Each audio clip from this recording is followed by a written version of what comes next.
दोस्तों, अगर वो लड़की जान पाती कि आखिर उसके साथ क्या हो रहा है, अभी तो उसको इतनी सूझबूझ भी नहीं थी, अभी तो उसको इतनी समझ ही नहीं थी कि ये शादी होती क्या है, वह कहते किसे हैं। और वह लड़की सोचती है कि अभी तो मेरे पीरियड भी नहीं शुरू हुए थे और घर वाले मेरी शादी एक इतने उम्र के आदमी से करा देते हैं कि जब मैंने उसकी शक्ल देखी तो मैं बेहोश हो गई, क्योंकि मेरी उम्र अभी बहुत ही कम थी, अभी पीरियड शुरू नहीं हुए थे और जो उस आदमी की उम्र है वह बुढ़ापे तक आ चुकी थी। वो 45 साल से ऊपर की उम्र का था। मेरे बाप ने, मेरी माँ ने लालच में उस बूढ़े आदमी से मेरा ब्याह कर दिया था, क्योंकि हम बहुत ही ज्यादा गरीब थे और इस गरीबी ने ऐसे दलदल में हम लोगों को ढकेल दिया था कि मेरे माँ बाप मुझे शादी करने के नाम पर बेच रहे थे। और वह बूढ़ा आदमी मुझे पाकर बहुत ही ज्यादा खुश था। जब उसने मेरा घूंघट उठाया तो मैं इस घूंघट उठाने का मतलब भी नहीं जानती थी कि यह घूंघट मेरा क्यों उठाया जा रहा है, क्यों मुझे सजाया जा रहा है और क्यों मुझे शादी का जोड़ा पहनाया जा रहा है। जिसको शादी का मतलब नहीं पता, जिसको घूंघट उठाने का मतलब नहीं पता था दोस्तों, जिसको वह लाल जोड़े का मतलब भी नहीं पता था दोस्तों, आज एक 45 साल से ऊपर के आदमी के साथ उस लड़की का ब्याह कर दिया गया था। दोस्तों, बड़ी ही हैरत अंगेज और बड़ी ही इंटरेस्टिंग कहानी है जो आज आप लोगों को मैं सुनाने जा रहा हूं। दोस्तों, ये एक ऐसी कहानी है जो दिल को झकझोर देने वाली कहानी जो मैं आप लोगों को सुनाने जा रहा हूं। आपकी आत्मा कांप उठेगी। तो ज्यादा बात ना करते हुए मैं बस आप लोगों से छोटी सी रिक्वेस्ट करूंगा कि वीडियो को लाइक कर दीजिए और चैनल को भी सब्सक्राइब कर लीजिए ताकि हमारा हौसला बढ़ता रहे। दोस्तों, तो चलते हैं, कहानी को शुरू करते हैं और आपका साथ आगे यूं ही हमेशा हमारे साथ बना रहे। तो ज्यादा बात ना करते हुए कहानी को शुरू करते हैं। दोस्तों, अभी शिल्पा की उम्र जो थी वह महज 12 से 13 साल की उम्र थी। अभी उसके खेलने कूदने के दिन थे। उसको तो वह सुबह से घर से निकलती तो अपनी सहेलियों में, अपने दोस्तों में जो उसने अपने घर के आसपास में बनाए हुए थे, उन्हीं के साथ खेलती कूदती रहती। पढ़ाई लिखाई का उसे कुछ पता नहीं था। वह लड़की एक ऐसे पिछड़े परिवार से थी जहां पढ़ाई का महत्व, पढ़ाई का मतलब उनको नहीं पता होता है कि पढ़ाई होती क्या चीज है। बस उसको तो पूरे दिन खेलना कूदना सब कुछ यही था। दोस्तों, उसका घर इतना गरीब था कि 2 पल की रोटी जुटाने के लिए माँ बाप को बड़ी ही मेहनत और मशक्कत करनी पड़ती थी। यानी अपना पेट पालने के लिए और बेटी का पेट पालने के लिए उनको बड़ी ही मेहनत और मशक्कत करनी पड़ती थी। कि माँ जो थी कभी किसी के यहाँ काम करने पहुंच जाती और बाप जो था अगर काम मिल जाता तो ठीक है, नहीं तो मेहनत मजदूरी अगर नहीं लगी तो वह भीख मांग लिया करता था। ये हालात थे उसके घर के। अब एक ही तरह से अचानक से वह बड़ी होती जा रही थी और बड़ी होने के साथ साथ उसकी खूबसूरती, कद काठी वह बड़ी ही अच्छी खासी थी। जिस्म तंदुरुस्त था, कसा हुआ बदन था, कोई फिक्र कोई लोड किसी तरह का नहीं था। खाना पीना खेलना कूदना बच्चों में तो धीरे धीरे 12 साल की उम्र में ही उसकी कद काठी बड़ी हो गई थी और उसके जिस्म में बदलाव भी होने शुरू हो गए थे। तभी एक आदमी की नजर उस पर पड़ जाती है जिसकी पत्नी मर चुकी थी और उस आदमी के 2 बच्चे थे, लेकिन वह शादी करना चाहता था। और जब उस लड़की पर, उसकी शिल्पा पर नजर पड़ी तो उसकी नीयत बहुत ही ज्यादा खराब हो जाती है और उसने सोचा कि इसके माँ बाप गरीब हैं और जो इस लड़की के माँ बाप है उसके हाथ पैसों के लालच में बेच देंगे। बस यही सोच और समझकर, इसी चाल के तहत वह उसके माँ बाप के पास जाता है और कहता है कि मैं आपकी बेटी से शादी करना चाहता हूँ। दोस्तों, पहले तो वह उसकी तरफ देखते हैं कि इसकी जो उम्र है वह 45 से 50 के पार हो चुकी है, लेकिन इसकी पत्नी जो है वह नहीं है और ये अभी हमारी छोटी सी बच्ची के साथ शादी करना चाहता है। वह मना कर देते हैं, उसको कह देते हैं कि अभी ना तो हमारी बेटी की शादी की उम्र है और ना ही तुम जैसे आदमी से हम अपनी बेटी की शादी कर सकते हैं। हम तो जब उसके लिए शादी करेंगे, भले ही हम गरीब सही, लेकिन उसके हिसाब से हम उसके लिए लड़का देखेंगे। एक तो तुम बूढ़े आदमी हो और तुम्हारे साथ उसको कैसे ब्याह दे। अब उस आदमी ने देखा कि इस तरह से वो लोग मानेंगे नहीं, तो उसने पैसों का लालच दिया कि मैं तुम्हें एक मोटी रकम दूंगा। और दोस्तों, वह 1 लाख की गड्डी उनके आगे डाल देता है कि इस 1 लाख में तुम्हारी लाइफ बन जाएगी और तुम अपनी बेटी को पालते पालते कब्र में तुम्हारे पैर चले जाएंगे। तुम बुढ़ापे की तरफ जा रहे हो, तुम्हारी अर्थी उड़ जाएगी इसकी शादी करते करते, लेकिन तुम लोगों का मुंह नहीं भर सकते, उनको अपनी बेटी को दहेज नहीं दे सकते। अगर तुम कभी किसी लड़के के साथ तुम शादी करोगे तो वह दहेज भी लेगा। सब कुछ लेकर कौन ब्याह करेगा तुम्हारी लड़की से। और मैं तो दहेज लूंगा नहीं, बल्कि दहेज मैं तो तुमको दे रहा हूँ। तुम्हें चाहिए जो सुख सुविधा के लिए तुम्हें सामान चाहिए, इस्तेमाल करने के लिए जो कुछ भी चाहिए, ऊपर से तुम्हारी जिंदगी गुजारने के लिए तुम्हें 5 लाख रुपए और दूंगा। और मेरे घर में जाकर के तुम्हारी बेटी रानी की तरह रहेगी। मेरे घर में पैसों की किसी तरह की कोई जरूरत की कोई कमी नहीं है। बस तुम्हारी बेटी मुझे संभाल ले, मेरे घर को संभाल ले, इसके अलावा मुझे और कुछ नहीं चाहिए। अब बेचारे लोगों को उसने इस तरह से गाइडेंस किया था और इस तरह से उसके दिमाग में बातें डाल दी थी कि उस आदमी की बात उन लोगों के समझ में आ जाती है। वह उस आदमी के मकड़ के जाल में फंस जाते हैं और पैसों की गड्डी देख करके, सामने पड़े हुए पैसों को देख करके वह वापस उस आदमी को नहीं कर पाए और उन पैसों को अपने पास रख लेते हैं। और दोस्तों, वह पैसे रखने के बाद बेटी से कुछ नहीं बताते कि हमने तुझे बेच दिया है या तेरी शादी तय कर दी है एक अधेड़ उम्र आदमी के साथ। तो वह जो छोटी सी लड़की होती है, एक चंचल सी शौक अपनी नटखट अदाओं से अपने यार दोस्तों के साथ, सहेलियों के साथ खेलती कूदती, भूख लगती तो घर में आ जाती, घर में खाना खाती, फिर बाहर खेलने के लिए निकल जाती। दोस्तों, इस तरह से शिल्पा की जिंदगी कट रही थी। उधर वह बहुत ही ज्यादा खुश था। उसकी नजर जब से शिल्पा के ऊपर गड़ी थी, उसने उसको हासिल करने की तमाम तरकीबें आजमाई थी। उसने 1-2 बार उसको अपने घर में भी बुलाया था, लेकिन शिल्पा जो लड़की है वह चकमा देकर निकल जाती थी, कभी उसके झांसे में आई ही नहीं थी। वो तो सीधी सादी मासूम सी भोली भाली लड़की थी और वह उस आदमी की जो भेड़िए की शक्ल में था उसके चंगुल से बच जाती थी। दोस्तों, अब उसने ये फैसला कर लिया था कि इस लड़की को यह हासिल करना चाहता है तो फिर इसके माँ बाप को पैसों का लालच देना पड़ेगा। और फिर वह लालच उसके माँ बाप को काम कर जाता है और वो उसकी खुशी का कोई ठिकाना नहीं रहता है और घर आकर तैयारी शुरू कर देता है शादी के लिए। और फिर एक वक्त पर जो टाइम दिया गया था, जो तारीख रखी गई थी, 2, 4, 5, 10 दिन के बाद, उस दिन वो 2-4 अपने खास आदमियों को लेकर के, ज्यादा बारात लेकर वह नहीं गया था और ना ही ज्यादा किसी को इधर उधर बताया था। और वह चुपचाप गुप्त तरीके से पहुंच जाता है शिल्पा के घर उससे शादी करने के लिए। दोस्तों, जब वह शिल्पा के घर पहुंचा तो शिल्पा के माँ बाप ने, उसके माता पिता ने उसको अपनी बेटी को बुलाया और कुछ कपड़े दिए कि बेटी ये कपड़े पहन लो। और 1-2 उसकी सहेलियों को बुलाया और उनकी सहेलियों से कहा कि आज शिल्पा की शादी हो रही है, इसको ये कपड़े पहना दो और इसको तैयार कर दो। दोस्तों, वह लड़की समझ नहीं पा रही थी कि शादी हो रही है। उस लड़की ने कहा कि मेरी शादी हो रही है, मुझे बताया नहीं गया। उसके बाप ने और उसकी माँ ने उसको समझाया कि बेटी अब बताओ कहाँ से हम तुम्हारे लिए दहेज का इंतजाम करें, इतना दहेज तुमको कहाँ से देते। ये बड़ा ही अच्छा रिश्ता तुम्हारे लिए आया हुआ है जो तुम्हें खूब रानी बना करके रखेगा, तुम्हें खूब अच्छी तरह से रखेगा। और ये हमसे कोई दहेज भी नहीं ले रहे हैं, बल्कि हमारी जिंदगी गुजारने के लिए हमें पैसे दे रहे हैं और तुम जो है इसके साथ में हमेशा खुश रहोगी और तुम जो है इसकी दुल्हन बन करके चली जाओ। अब इन बातों को शिल्पा को कुछ समझ में नहीं आ रहा था। बेचारी चुपचाप माँ बाप की बात मान लेती है, कपड़े पहन लेती है और फिर उसके साथ विदा हो जाती है। फेरों वेरों की रस्म जो भी हुई वह हो जाती है और जो शिल्पा होती है वह उसके साथ विदा हो जाती है। अब दोस्तों, क्या होता है कि घर आने के बाद वह आदमी जो होता है वह अच्छी तरह से खूब दारू शराब पीता है, अपनी तैयारी शुरू कर देता है। अब उस कमसन लड़की के साथ सुहाग रात मनाने के लिए उधर बैठी हुई बेचारी निढाल सी थी। उसको समझ नहीं आ रहा था कि वह उस आदमी का सामना कैसे करेगी। जब वो रात को उसके पास नशे में धुत होकर पहुंचता है तो उसका घूंघट उठाता है और उसको देख करके वह लड़की डर जाती है, सहम जाती है और जब आगे बढ़कर उसको छूने की, उसको अपनी तरफ खींचने की कोशिश करता है तो वह बेहोश हो जाती है। दोस्तों, उसी बेहोशी के आलम में उसको पता भी नहीं चला और फिर जो है उस लड़की का कुंवारापन छिन जाता है।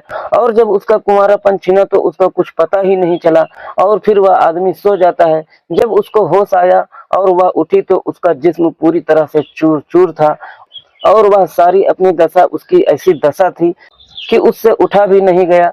बहरहाल जैसे तैसे करके उसने अपने आप को संभाला, अपने उस बहाव को, अपने उस रक्त को उसने पोंछा, साफ किया, नहाई धोई और फिर अपने हालात से समझौता कर लेती है। 1 दिन गुजरे, 2 दिन गुजरे, अब उसको धीरे धीरे आदत हो जाती है। और ऐसी दोस्तों एक नहीं बल्कि अनेक ऐसी लड़कियों की, पहले दौर में अब से 20 से 25 साल पहले 30 से 40 साल पहले पीछे जाओ तो वाकई में ऐसी लड़कियों की शादी कराई जाती थी जिनको बालिग होने का अभी पता भी नहीं होता था, जिनकी अभी माहवारी यानी जिनको अभी पीरियड भी शुरू नहीं हो, और उनकी शादी तक करा दी जाती थी।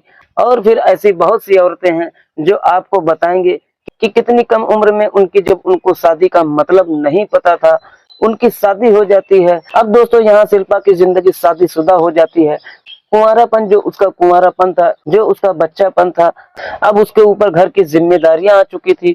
वह बीबी बन चुकी थी एक 45 से 50 साल के आदमी की। लेकिन वह अपने जीवन में खुश नहीं थी, वह संतुष्ट नहीं थी, वह घुट घुट कर जी रही थी। जब रात को वह आदमी उसके पास आता, उसको वह मसल कुचल देता तो उसको बहुत ही ज्यादा तकलीफ होती थी और उसको बहुत ही ज्यादा उससे डर लगता था और वह उस नर्क से, उस दलदल से निकलना चाहती थी। वह आदमी समझ रहा था कि शिल्पा उसे एक्सेप्ट कर चुकी है और वह छोटी होने की वजह से इसी तरह से वह पूरी तरह से उसको समर्पित नहीं है, क्योंकि उसको दर्द होता होगा। लेकिन शिल्पा के अंदर कुछ और चल रहा था और एक दिन वह चुपचाप गुपचुप तरीके से सुबह सुबह उस घर से निकल जाती है। जब सब लोग सो रहे थे वहां से उस घर से भाग जाती है। घर से भागी रेलवे स्टेशन पहुंची।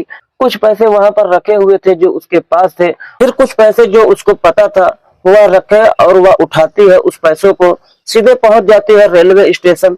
रेलवे स्टेशन पहुंची तो इधर उधर भटक रही थी, क्योंकि ऐसी जो आवारा बिना सहारे के और आवारा टाइप की जो लड़की होती हैं, जो लड़कियां उनके आगे पीछे जिनका कोई नहीं होता है, तो उनका जो हाव भाव होता है उनको लोग अंदाज से भांप लेते हैं और उनको समझ जाते हैं कि इसके आगे पीछे कोई नहीं है, या तो यह लड़की घर से भागी हुई है या फिर सताई हुई है, और फिर वह लोग उस लड़की को भाप करके उसका फायदा उठा लेते हैं। ऐसे ही उस रेलवे स्टेशन पर, प्रयागराज की यह रेलवे स्टेशन की बात है, वहां पर उस लड़की को लोगों ने भाप लिया था और फिर उसको भाप करके उससे पूछा कि बेटी, बड़े लोग जो ऐसे होते हैं जो रेलवे स्टेशन पर घूमते रहते हैं और फिर वह बड़े ही चालाक और बड़े ही मासूम होते हैं और बड़े तरीके से उनको फंसाते हैं। वह कहता है कि बेटी, तुम किसी की तलाश कर रही हो, कहाँ जाना है, कहाँ जाना है तुम्हें, तुम्हारे माता पिता कौन है। वह जानबूझकर एक्टिंग करता है। वह अपने मासूम और भोलेपन की वजह से वह कह देती है कि शिल्पा बताती है कि मेरे साथ कोई नहीं है और मैं पता नहीं कहाँ जा रही हूँ, मेरी कहाँ मंजिल है, मुझे कहाँ जाना है, मैं सोच रही हूँ कि किस ट्रेन में बैठूं। वह आदमी समझ जाता है कि ये घर से भागी हुई या फिर सताई हुई है। बहरहाल वह उससे कहता है कि देखो, जहाँ तुम्हें जाना है मैं तुम्हें पहुंचा दूंगा, तुम मेरे साथ चलो और तुम तो मेरी बेटी जैसी हो। दोस्तों, वह उसकी बातों में आ जाती है और उसके साथ एक जगह से निकली तो दूसरी जगह फंस जाती है। उसकी किस्मत ऐसी कि जहां से वह ऐसी जगह से निकल कर आई थी, फिर वह दूसरी भी जगह उसको ऐसी ही मिली थी। दोस्तों, वह आदमी उसको घर लाता है और घर लाने के बाद उसकी नीयत उस पर खराब हो जाती है, क्योंकि वह भी एक अधेड़ उम्र का आदमी था। रात को अपनी पत्नी को सोता हुआ छोड़कर वह दूसरे कमरे में जाता है जहां पर उस लड़की को सुलाया हुआ था। उसके पास वह पहुंच जाता है और जब उसके पास पहुंचता है तो शिल्पा की इज्जत पर हमला करता है। दोस्तों, शिल्पा जो लड़की होती है उस आदमी के आगे हाथ पैर जोड़ने लगती है। कहती है कि आप तो मुझे बेटी कह रहे थे, कि तुम तो मेरी बेटी हो, ये मेरे साथ क्या कर रहे हो। दोस्तों, उस आदमी ने कहा, ये सारी बातें तो दिखाने की होती हैं, मेरा तो तुम पर मन आ गया था। और फिर उसने उस रात उस लड़की के साथ कई बार दरिंदगी की और सुबह में वह लड़की बहुत ही ज्यादा परेशान थी। अब दोस्तों, उस आदमी ने उससे कहा कि तुम्हारे साथ मैंने इस काम को कर लिया है, लेकिन हाँ, तुम्हें एक ऐसी जगह में पहुंचा दूंगा जहाँ पर तुम बड़ी ही खुश रहोगी। के बदले में मैं तुम्हारे लिए एक काम कर सकता हूँ। मैं तुम्हें अपने साथ तो नहीं रख सकता हूँ, लेकिन हाँ, ऐसी जगह जरूर पहुंचा सकता हूँ जहाँ पर तुम्हारे जैसी घर से भागी हुई लड़कियों को आसरा मिल जाता है, उनको पैसा भी मिलता है और रहने सहने के लिए उनकी जिंदगी अच्छी गुजरती है। दोस्तों, वह लड़की समझ नहीं पाई कि वह बात कहाँ की कर रहा है। अब उसने कहा कि अंकल, अगर आप ऐसा कर दो तो फिर मेरे लिए बड़ा ही ठीक रहेगा। वह उससे कहता है कि ठीक है, कल चलेंगे। दोस्तों, उस रात वह फिर उसको अपने साथ रखता है और रात को फिर उसके साथ वह अपना मुंह काला करता है और फिर अगले दिन उसको ले जाता है वैश्या बाजार। एक कोठे पर उसको बेच आता है। वह एक वैश्यावृत्ति जहाँ होती है वहाँ अड्डे पर पहुँचता है और वहां पर जाकर के उसकी रकम तय करके आता है और उससे कह के आता है कि मेरे पास एक बहुत ही खूबसूरत और बहुत ही कमसन एक नगीना है, उसका बदन बहुत ही कसा हुआ है, उसकी बहुत ही अच्छी कीमत मिलेगी तुम्हें और बहुत ही अच्छे पैसे कमा कर देगी तुम्हें। और फिर उस वैश्या ने कहा था कि अगर तुम उसको लेकर के आओगे, हमें अगर अच्छी लगी और हमें जच गई तो हम तुम्हें अच्छी मोटी रकम देंगे। और दोस्तों फिर वो अगले दिन उसको 2 बार इस्तेमाल करने के बाद ले जाता है। उसको वैश्या बाजार में कोठे पर जब कोठे की मालकिन देखती है, क्योंकि जो शिल्पा थी वह बहुत ही ज्यादा सुंदर थी, ऊपर से बहुत ही कमसिन कली थी। तीसरी बात उसकी जो सबसे खूबसूरत बात ये थी कि उसका जो जिस्म था वह बहुत ही अच्छा खासा और बहुत ही कसा बदन था। एक हट्टी कट्टी और जवान लड़की थी और अब तो वह मर्दों के संपर्क में भी आ चुकी थी। भले ही उसकी मजबूरी रही हो, अपनी मर्जी से ना आई हो, लेकिन जब एक कुंवारी लड़की किसी मर्द के संपर्क में आती है तो फिर उसका बदन जो है वह निखार होता है, वह बड़ी तेजी के साथ में डेवलप हो जाता है। ये तो एक कुदरती बात है कि शादी होने के बाद लड़की के अंदर निखार खुद ब खुद हो रहे थे। ये तो एक कुदरती बात है कि शादी होने के बाद लड़की के अंदर निखार खुद ब खुद हो जाता है। भले ही कम उम्र थी, लेकिन वह लड़की जवानी की तरफ धीरे धीरे बहुत जल्दी तरीके से बढ़ रही थी। अब उस वैश्या ने देखा कि यह तो बहुत कमसिन लड़की है और बहुत ही बढ़िया कसा हुआ माल है।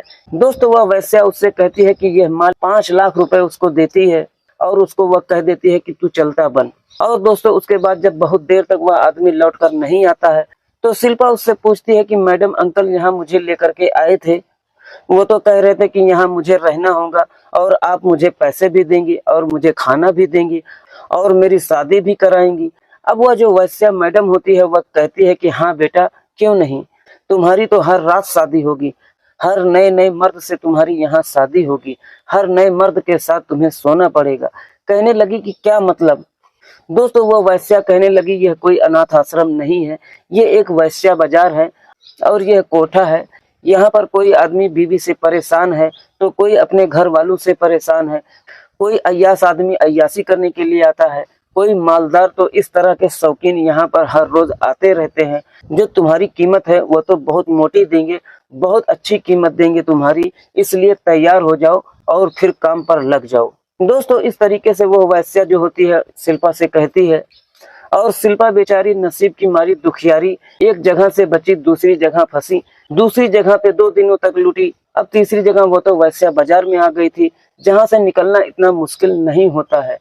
वैश्या बाजार के गुंडे और वहां के मुंडे इसी काम पर रखे जाते हैं कि कोई भी लड़की बाहर न निकल सके और थक हार कर उन लड़कियों को वहां पर समझौता करना पड़ता है, क्योंकि शिल्पा पहले ही मर्दों के संपर्क में आ चुकी थी। एक तो जबरदस्ती के पति के साथ महीनों तक वह रही थी, वो भी उससे रोजाना अपना हक वसूल करता था। उधर जो दूसरा मर्द था अब यहाँ कोठे पर आई थी, तो इसलिए मर्दों के साथ उसको सोने में कोई दिक्कत नहीं होती है। लेकिन शिल्पा के अंदर से एक पीड़ा जरूर थी कि भगवान ने उसकी किस्मत कैसी बना दी है, क्या इसी काम के लिए उसे बनाया गया है कि वह लोगों के इस्तेमाल में आती रहे? क्या गरीब होना यही वजह है कि गरीबों के लिए हर गरीब बच्ची हर किसी की लुगाई होती है? वो तरह तरह के उसे समझ और बूझ और यह सब कुछ उसे नए नए तजुर्बे हो रहे थे। हर दिन उसे नई सीख मिल रही थी कि ये दुनिया क्या चीज है, ये समाज क्या चीज है और लोग अपनी हवस में किस हद तक गुजर जाते हैं, बेटी बना करके उसकी इज्जत को रौंद देते हैं। और उस दिन के बाद उसी वैश्या बाजार में अपनी किस्मत समझकर वहीं पर वह रहने लगती है। लेकिन कहीं ना कहीं उसके अंदर यह कसक और यह पीड़ा जरूर थी कि वो इस काम को न करके एक इज्जत की जिंदगी गुजारे, कोई उसे इज्जत की जिंदगी दे दे तो फिर इससे अच्छा क्या होगा। और इस तरह के मामला दोस्तों होते हैं कि कोई ना कोई अच्छे दिल का इंसान भले ही वैश्या बाजार में गया हो, लेकिन उसके सीने में भी दर्द होता है। और ऐसे ही जब 25 से 26 साल का लड़का दिलीप उस कोठे पर पहुंचता है और फिर वह शिल्पा को पसंद करके अपने साथ कमरे में ले जाता है, तो वह उससे और उसके बारे में पूछता है कि यहाँ पर तुम कैसे आ गई, क्योंकि दिलीप को वह लड़की बहुत ही अच्छी लगती है। तभी जो शिल्पा होती है वह कहती है कि बाबूजी, यहाँ तो हर रोज नए आदमी आते हैं, अपना काम कीजिए और आप यहाँ से जाइए, मेरे बारे में जान करके क्या करोगे। लेकिन फिर भी दिलीप यह सुनना चाहता था, वह पूछना चाहता था कि आप मुझे बताओ तो सही कि तुम यहाँ पर कैसे आई और यहाँ पर कैसे पहुंची। तो दोस्तों शिल्पा ने कहा कि क्या बताऊं, कहाँ की हूँ, मैं एक गरीब हूँ और मैं एक ऐसे गरीब माँ बाप की बेटी थी जो कि 2 वक्त की रोटी का इंतजाम नहीं कर पाते थे। 50,000 रुपए लेकर के मुझे एक बूढ़े आदमी को बेच दिया, उसने मुझे पत्नी बनाकर महीनों रखा, लेकिन मैं उसके घर से भाग कर आई प्रयागराज रेलवे स्टेशन पर। इधर उधर भटक रही थी। एक आदमी ने मेरे ऊपर, मेरे सर के ऊपर हाथ रखा। बेटी कहा मेरे घर चलो, तुम परेशान मत हो। उसके झांसे में मैं आ गई। मैंने उसको समझा कि वह मुझे बेटी बना रहा है। बेटी कह रहा था अच्छे इंसान भी होते हैं, और मैं अच्छा इंसान समझकर उसके साथ आ गई। और जब उसके घर पर मैं आई तो रात को जब वह मेरे पास आया तो मैं समझ गई कि यह बाप की शक्ल में एक भेड़िया है, एक दरिंदा है। और फिर उसने उस रात मेरे साथ कई बार अपनी हवस को पूरा किया। अगले दिन उसने पता नहीं कोठे पर आकर क्या सेटिंग बनाई और मुझे बड़ा लालच दिया। मैं नहीं जानती थी कि कोठा वैश्या बाजार क्या होता है। वो तो मुझे यहाँ आकर के पता चला कि यह कोठा है, यह वैश्या बाजार है, जहाँ हर रात नए मर्द के साथ सोना पड़ता है। बस उसके अगले दिन वो मुझे यहाँ लेकर के यह कहने के लिए लाया था कि मैं तुम्हें एक ऐसी जगह ले जा रहा हूँ जहाँ पर बेसहारा लड़कियों को रखा जाता है, वहाँ पर उनको पैसे दिए जाते हैं और वहाँ पर उनकी देखभाल की जाती है और फिर उनकी वहाँ पर अच्छे से शादी करा दी जाती है। तो मेरे पीछे आगे पीछे तो कोई नहीं था। माँ बाप के पास मैं जाना नहीं चाहती थी, क्योंकि उन्होंने मुझे एक बूढ़े आदमी के साथ भेज दिया था। वह बूढ़ा आदमी मुझे हर रोज नोचता था। उसके घर से तो मैं वैसे भागी थी, और जिस आदमी के चंगुल में जाकर फंसी उसने मुझे यहाँ ला करके भेज दिया। बस अब यहाँ आ गई हूँ तो यहीं पर रहना चाहती हूँ और कहीं नहीं जाना चाहती। यहाँ रहना तो नहीं चाहती थी, आज भी नहीं रहना चाहती हूँ, लेकिन क्या करूँ, किस्मत है, कहीं जा भी नहीं सकती। यहाँ जिस्म बेचती हूँ, यहाँ अच्छा खाना मिलता है, सब कुछ अच्छा है, रहना सहना संवरना सब कुछ यही जिंदगी है। अब दोस्तों दिलीप उसकी बात को सुन करके कहता है कि क्या तुम यहाँ से निकलना चाहती हो? अगर मैं तुम्हें यहाँ से निकालना चाहूँ, पुलिस में जा करके तुम्हारी कंप्लेन करूँ, तो क्या तुम मेरा साथ दोगी? मुकर तो नहीं जाओगी? उसने कहा कि अगर मैं यहाँ से निकल भी गई तो फिर मैं कहाँ जाऊंगी, कौन मुझे अपनाएगा? फिर मैं कहीं दर बदर भटकूंगी, धक्के खाती फिरूंगी, मुझे कहीं और ले जा करके बेच दोगे। उसने कहा नहीं, अगर तुम यहाँ से निकलना चाहती हो तो मैं तुमसे शादी कर लूंगा, और एक अच्छी इज्जतदार, अगर वाकई में जिंदगी जीना चाहती हो और एक मर्द के साथ अगर तुम रहना चाहती हो तो मैं तुम्हें एक मर्द का प्यार दूंगा और पति का प्यार दूंगा, पत्नी बना करके तुम्हें रखूंगा, और कभी तुम्हें भविष्य में यह ताने भी नहीं दूंगा कि तुम एक शादीशुदा हो या फिर वैश्या हो। फिर उसने कहा कि मेरी शादी हुई थी अभी 2 साल पहले और मेरी पत्नी मर चुकी है। उसकी डिलीवरी होने वाली थी और डिलीवरी होते समय उसकी मौत हो गई थी, इसलिए मेरी पत्नी नहीं है। मैं अपनी पत्नी को बहुत चाहता था, लेकिन मेरी किस्मत कि वो मर गई। अब मैंने सोचा कि अगर तुम मेरी जिंदगी में शामिल हो जाओ तो मैं तुम्हारे लिए शायद कुछ कर सकता हूँ। दोस्तों दोनों के बीच में बात होती है, वादा होता है, और फिर उस रात वह उसके साथ कुछ नहीं करता है और वहां से उसकी फीस दे करके वह चला जाता है।